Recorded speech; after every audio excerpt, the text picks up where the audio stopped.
ایران کے شہر ارمیا میں رہائشی علاقے پر میزائل حملے، متعدد افراد شہید اور زخمی ہو گئے۔ میڈیا رپورٹس کے مطابق امریکی اور اسرائیلی فضائی کارروائی میں مغربی آذربائیجان کے دارالحکومت میں ایک رہائشی عمارت کو نشانہ بنایا گیا۔ صوبائی کرائسس مینجمنٹ کے ڈائریکٹر جنرل حامد سفاری نے تصدیق کی ہے کہ حملے میں 4 رہائشی عمارتیں مکمل طور پر تباہ ہو گئیں۔ ایرانی میڈیا کے مطابق حملے میں شہریوں کی شہادتیں اور متعدد افراد کے زخمی ہونے کی اطلاعات ہیں۔ ریسکیو اور امدادی سرگرمیوں بھی کی جا رہی ہیں۔ ایرانی شہر قم میں بھی امریکی اور اسرائیلی حملوں میں 6 شہری شہید ہوئے۔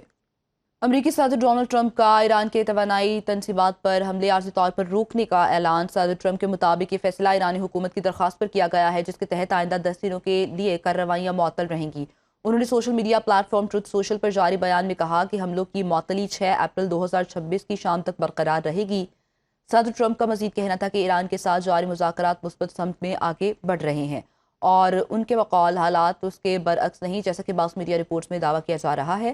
انہوں نے بعض میڈیا اداروں کو تنقید کا نشانہ بناتے ہوئے کہا کہ غلط معلومات پھیلائی جا رہی ہے، جبکہ حقیقت میں مذاکرات بہت اچھے طریقے سے جاری ہیں۔ امریکی وزیر جنگ پیٹ ہیگسیت نے کہا ہے کہ امریکی عوام امن سمجھوتے کے لیے دعا گو ہیں۔ امریکہ ایران کے ساتھ سمجھوتے کا خیر مقدم کرے گا، ورنہ جنگوں کے فیصلے کسی اور طرح ہوتے ہیں۔ کابینہ اجلاس میں پیٹ ہیگسیت نے بتایا کہ ایران کے پاس نہ اب نیوی ہے نہ نیوی کمانڈر۔ امریکہ ایران کی فوجی صلاحیتیں ختم کر کے یقینی بنانا چاہتا ہے کہ ایران ایٹمی ہتھیار حاصل نہ کر سکے۔ ایران کی فضاؤں میں امریکی طیاروں کی نچلی پروازیں ثبوت ہیں کہ ایران کے پاس اب ایئر ڈیفنس سسٹم بھی نہیں بچا۔ بحیرہ عرب میں امریکی طیارہ بردار بحری جہاز USS ابراہم لنکن پر فلائٹ آپریشن کے دوران امریکی فوجی زخمی ہو گیا ہے۔ US naval forces central command کے مطابق واقعے کی تحقیقات شروع کر دی گئی ہیں۔ امریکی فوج کی حالت تشویشناک نہیں ہے، اسے ابتدائی طبی امداد کے بعد اضافی طبی امداد کے لیے اسپتال پہنچا دیا گیا۔ اعلامیہ کے مطابق فوجی کے زخمی ہونے کا تعلق کسی جنگی واقعے سے نہیں ہے۔ USS ابراہم لنکن ایران کے خلاف جاری امریکی آپریشن ایپک فیوری میں شریک ہے۔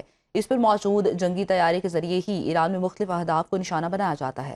ایرانی فوج کا جنگ میں اب تک 800 امریکی فوجی ہلاک اور 5000 زخمی کرنے کا دعویٰ سامنے آیا ہے۔ ترجمان ایرانی فوج کے مطابق بمباری سے 1321 اسرائیلی فوجی ہلاک ہوئے ہیں۔ جنگ میں 17 امریکی اڈے تباہ کیے گئے۔ امریکی فوج کا ہوٹل میں چھپتا ذلت امیز بس پائی ہے۔ مزید کہا کہ امریکی فوجی حکمت عملی کی ناکامی اس کی ساکھ کو دھچکا ہے۔ 4 مطالبات پورے ہونے تک امریکہ کو جانے نہیں دیں گے۔ امریکہ کا یوکرین کے لیے مختص ہتھیاروں کو مشرق وسطیٰ منتقل کرنے پر غور۔ امریکہ نے ایران کے خلاف جاری مشترکہ جنگ کے دوران فوجی وسائل پر دباؤ بڑھانے کی پیش نظر یوکرین کے لیے مختص ہتھیاروں کو مشرق وسطیٰ منتقل کرنے پر غور شروع کیا۔ امریکی اخبار واشنگٹن پوسٹ کے مطابق نیٹو کی مالی معاونت سے خریدے گئے فضائی دفاعی میزائلوں کو دوبارہ تعینات کرنے کا امکان ہے، جس سے یوکرین کی اہم دفاعی نظاموں تک رسائی متاثر ہو سکتی ہے۔ پینٹاگون کے ترجمان نے وضاحت کی کہ اس کا مقصد یہ یقینی بنانا ہے کہ امریکی افواج اور ان کے اتحادی شراکت دار جنگ لڑنے اور کامیاب ہونے کے لیے ضروری وسائل حاصل کریں۔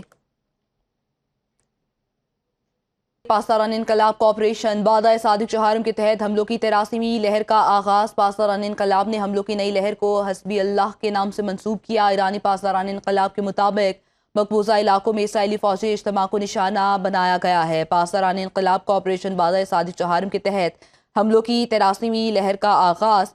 پاسداران انقلاب نے حملوں کی نئی لہر کو حسبی اللہ کے نام سے منسوب کیا۔ ایرانی پاسداران انقلاب کے مطابق مقبوضہ علاقوں میں اسرائیلی فوجی اجتماع کو نشانہ بنایا گیا۔